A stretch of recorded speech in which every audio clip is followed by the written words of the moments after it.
Welcome to the message for the fifth Sunday of Lent and the first Sunday of April, April 6, 2025. I'm Pastor Theresa Heiser from the Penns Valley Charge of the United Methodist Church. You can learn more about us online at pennsvalleyparish.info. Before we go to our readings this week, I want to share with you our centering words. God turns our tears to shouts of joy. Christ turns our weeping into laughter. We begin this week in the book of Isaiah, chapter 43, verses 16 to 21. This week, we're reading from the New American Standard Bible, copyright 1995.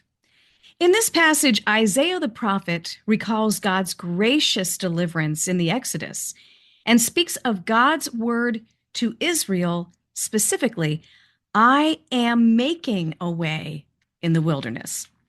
So hear these words.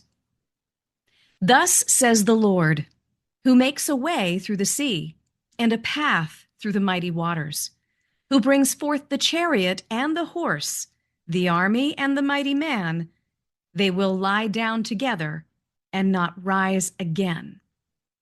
They have been quenched and extinguished like a wick. Do not call to mind the former things or ponder things of the past. Behold, I will do something new. Now it will spring forth. Will you not be aware of it? I will even make a roadway in the wilderness, rivers in the desert. The beasts of the field will glorify me, the jackals and the ostriches, because I have given waters in the wilderness and rivers in the desert, to give drink to my chosen people. The people whom I formed for myself will declare my praise. Our second passage comes from Philippians chapter 3. Now, in 3 verses 4 through 14, Paul tells a story, and it's the story of his life and how he came to know Christ. So this is his testimony. Considering all that went before as nothing compared with Christ, Paul goes on to say that he's pressing on in the faith. So hear these words. Although I myself might have confidence even in the flesh, if anyone else has a mind to put confidence in the flesh, I far more, circumcised the 8th day, of the nation of Israel, of the tribe of Benjamin, a Hebrew of Hebrews, as to the law, a Pharisee, as to zeal, a persecutor of the church, as to the righteousness which is in the law, found blameless. But whatever things were gain to me, those things I have counted as loss for the sake of Christ. More than that, I count all things to be loss in view of the surpassing value of knowing Christ Jesus my Lord, for whom I have suffered the loss of all things, and count them but rubbish, so that I may gain Christ and may be found in him, not having a righteousness of my own derived from the law, but that which is through faith in Christ, the righteousness which comes from God on the basis of faith, that I may know him and the power of his resurrection and the fellowship of his sufferings, being conformed to his death, in order that I may attain to the resurrection from the dead.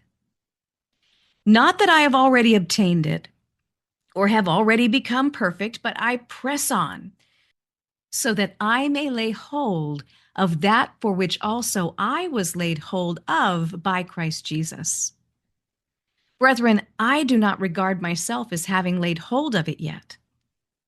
But one thing I do, forgetting what lies behind and reaching forward to what lies ahead, I press on toward the goal for the prize of the upward call of God in Christ Jesus. In our final reading today, we're going to hear from Jesus in John chapter 12, verses 1 through 8. This is an unfolding story about the great mystery of the incarnation. John 12, verses 1 through 8 in the New American Standard Bible has the title, Mary Anoints Jesus. Jesus, therefore, 6 days before the Passover, came to Bethany, where Lazarus was, whom Jesus had raised from the dead. So they made him a supper there, and Martha was serving, but Lazarus was one of those reclining at the table with him. Mary then took a pound of very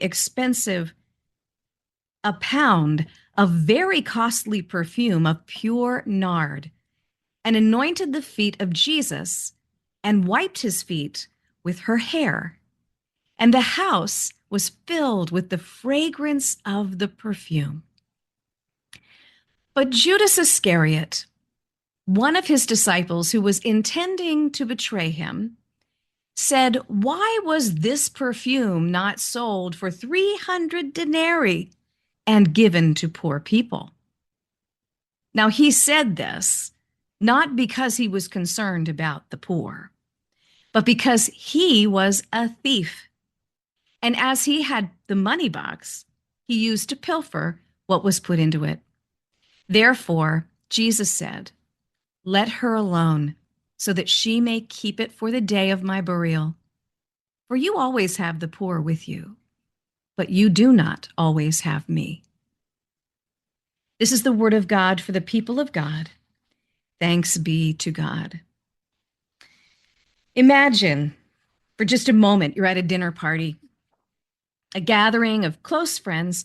The conversation is warm, the food is rich, and then suddenly an act of unexpected extravagance fills the room. You cannot see, you cannot hear it. A woman named Mary of Bethany, sister to Martha and Lazarus, has kneeled down at Jesus' feet, breaks open a costly jar of perfume, and pours it over him. This luxurious scent fills the house, overpowering every other aroma. But that's fine because it is beautiful, but it's also scandalous. The disciples, especially Judas, question the act. Could this not have been used for something better, something more important, for the poor? But Jesus tells them, "Leave her alone. She has kept it for the day of my burial." The name of the message this week is "The Fragrance of Devotion." Mary's act in this story is a lot more than an act of generosity. It's an act of deep devotion, and it's an act of preparation. It's an outward indication and definitely an outward communication to Jesus about what is to come and her understanding about it. That understanding being around Jesus' death and resurrection. In Isaiah 43, God reminds Israel of past deliverances. We can tend to know the power that God has to do anything in the future by what we can learn about the power that God has used in the past. And so these deliverances include the parting of the Red Sea, leading them through the wilderness. But he says something that is unexpected here. Forget about what's happened. Don't keep going over old history. Be alert. Be present. I'm about to do something brand new. It's bursting out. Don't you see it? It's far more intricate than simply looking back at the past with a sense of awe and maybe missing it a little bit. But it's looking back at the past and understanding that there was a time before that great time where this new thing was about to happen. And there's another new thing that is about to happen. I think it's in a very, in other words, version, you ain't seen nothing yet. So Lent is this season of reflection, but it's also a season of preparation for something new that you ain't seen nothing yet. And Mary understood this. She was preparing for the kingdom in a way that others just did not yet perceive. I think that she had that perception that the scripture's talking about. Can you not see it? Do you not perceive it? Now, Paul in Philippians recounts all of his credentials. He is basically saying, oh, if you want to have somebody that has completely done a reversal and somebody that could be held up as a really solid example of turning around and repenting and returning to God, I'm it, is basically what he's saying. Every box is checked. His upbringing, his knowledge, his zeal. But then he says, whatever things were gained to me, these things I have counted as loss because of Christ. He's totally changed his mind about the way that he thought before. His mindset is completely different. And the thing that happened that changed his mindset is Jesus.